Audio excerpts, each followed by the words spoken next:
नमस्कार, भास्कर न्यूज में आपका स्वागत है। मैं हूं सूरज पाठक और आप देख रहे हैं हमारा खास कार्यक्रम आकाशगंगा।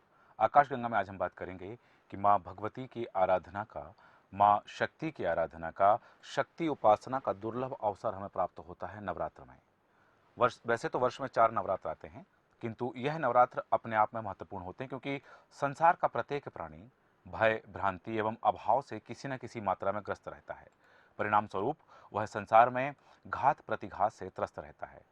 शक्तागमों के अनुसार शक्ति सांसारिक दुखों के दलदल में फंसे व्यक्ति को उससे निकालकर सुख, शांति और अंततोगत्वा मुक्ति प्रदान करती है। अतः उसकी कृपा पाने के लिए उसी की उपासना करनी चाहिए। वह स्वयं एक एवं अद्वितीय होते हुए भी अपने भक्तों का कल्याण करने के लिए कभी महालक्ष्मी, कभी महाकाली या महासरस्वती के रूप में अवतरित होती है, तो कभी काली, तारा, षोडशी, छिन्नमस्ता, त्रिपुर भैरवी, धूमावती, बगलामुखी, मातंगी, भुवनेश्वरी एवं कमला इन 10 महाविद्याओं के रूप में वरदायिनी होती है। और वही आद्या शक्ति अपने उपासकों की मनोकामना पूर्ति के लिए शैलपुत्री बन जाती है। ब्रह्मचारिणी, चंद्रघंटा, कुष्मांडा, स्कंदमाता, कात्यायनी, कालरात्रि, महागौरिती और सिद्धधात्री भी बन जाती है और इन नव दुर्गा के रूप में प्रकट होती है। शक्ति उपासना का काल है। शक्ति उपासना कैसे करें?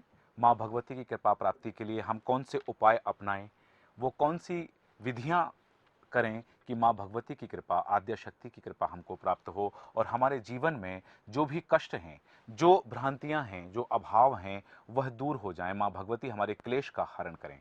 इस विषय पर हम चर्चा करेंगे। चर्चा में स्टूडियो में मौजूद है खास मेहमान ज्योतिषाचार्य पंडित देवेंद्र दुबे जी। आचार्य जी, आपका बहुत स्वागत है।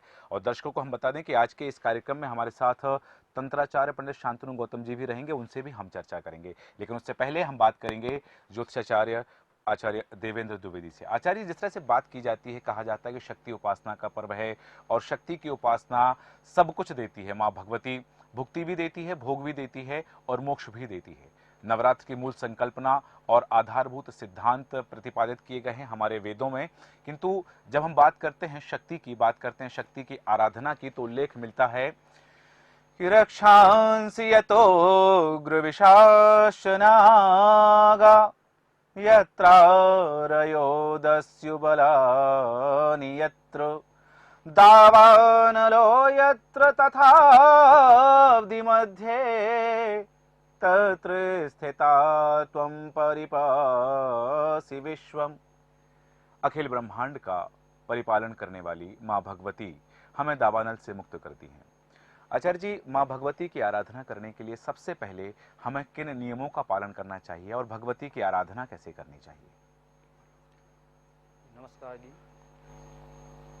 भगवती की आराधना के लिए विशेष है कि जो आराधना कर रहे हैं भक्त, वो सात्विकता धारण करें, धैर्य से मन में एकाग्रता ला करके और प्रातःकाल नित्य उठ करके नवरात्रि में 9 दिन तक भगवती की सात्विकता से पूजन करें एवं स्नान आदि से निवृत्त होकर के व्रत का पालन करें, सत्य का पालन करें और जो पूजन का क्रम है उस क्रम से भगवती का पूजन करें और मन इच्छित फल प्राप्त करते हैं। आचार्य जी, उल्लेख मिलता है हमारे वैदिक में बहुत सारी विधियां हैं। पंचोपचार विधि है, दशोपचार विधि है, षोडशोपचार विधि है, राजोपचार विधि है। साधारण व्यक्ति भगवती की कृपा प्राप्ति के लिए किस विधि से भगवती क्या, किस उपचार से भगवती की आराधना करें, उनकी साधना करें? भगवती की आराधना में बताया गया है कि पत्रम पुष्पम फलम तोयम। किसी चीज़ की भी आवश्यकता नहीं है, आप मन से भगवती को आराधना कर सकते हैं। एक पुष्प लाकर अर्पित कर दें तो भी भगवती मान जाती। जगत जननी जगदम्बा बाबू, क्या बात, सबके मन को बात जानती हैं। उनके लिए आप कुछ भी अर्पित करेंगे, भाव रहेगा तो सब कुछ प्राप्त होगा। जाती रही भावना जैसी, प्रभु मुहूर्त देखे तिन तैसे। भाव प्रबल रहेंगे तो क्षेत्र अवश्य आपको प्राप्त होगा। और ये भी कहा जाता है कि सभी देवी देवताओं की पूजन तो आसान है, पर हनुमान जी की पूजन में सावधानी रखनी चाहिए और भगवती की पूजन में भी सावधानी रखनी चाहिए। तो वो कौन सी सावधानियां हैं, वो कौन से नियम हैं जिनका शक्ति आराधना में पालन करना अनिवार्य होता है? शक्ति आराधना में विशेषता मदिरापान नहीं करना आपके लिए, कुकर्म नहीं करना है, गलत लोगों के साथ नहीं बैठना उठना है। जो अच्छे मार्ग पर जाएं ऐसे लोगों के साथ आपको बैठना उठना है और मंदिर देवालय इत्यादि जाना है। पूजन अर्चन में आपको नवरात्रि के 9 दिन व्यतीत करना है सात्विकता के साथ में। बिल्कुल, सात्विकता आपके अंदर रहेगी, सात्विकता से आप भगवती की आराधना करेंगे, तो वह सात्विकता आपके अंदर सद्विचारों का उद्गम करेगी और वह सद्विचार आपको भगवती की आराधना के लिए प्रेरित करेंगे और उन सद्विचारों से भगवती की कृपा आपको प्राप्त होगी। जैसे कि हमने दर्शकों को बताया कि हमारे साथ हमारे आज के इस खास कार्यक्रम में भगवती की आराधना का, नवरात्र की उत्सव का और स्तुति का यह जो कार्यक्रम है, इसमें हमारे साथ तंत्राचार्य शांतनु गौतम जी भी हैं। हम उनसे भी चर्चा करेंगे। शांतनु गौतम जी, जिस तरह से बात की जाती है कि कहा जाता है कि सर्वभूता यदा देवी स्वर्ग मुक्ति प्रदायनी त्वं स्तुता स्तुते का वा भवन्तु परमोक्तया। तो आचार्य जी, माँ भगवती की विशेष आराधना की कुछ विशेष फल की प्राप्ति के लिए, क्योंकि आज के इस युग में किसी को धन चाहिए, किसी को संतान चाहिए, किसी को भवन चाहिए, किसी को ऐश्वर्य चाहिए, किसी को वैभव चाहिए, तो इस तरह की फल की प्राप्ति के लिए, इस तरह की मनोकामना पूर्ति के लिए किस तरह से भगवती की आराधना करें?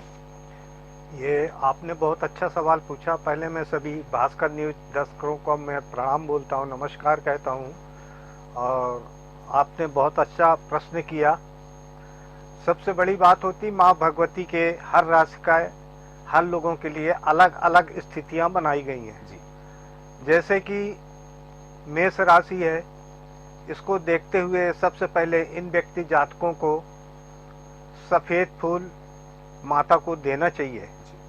इसके बाद वृषभ राशि है,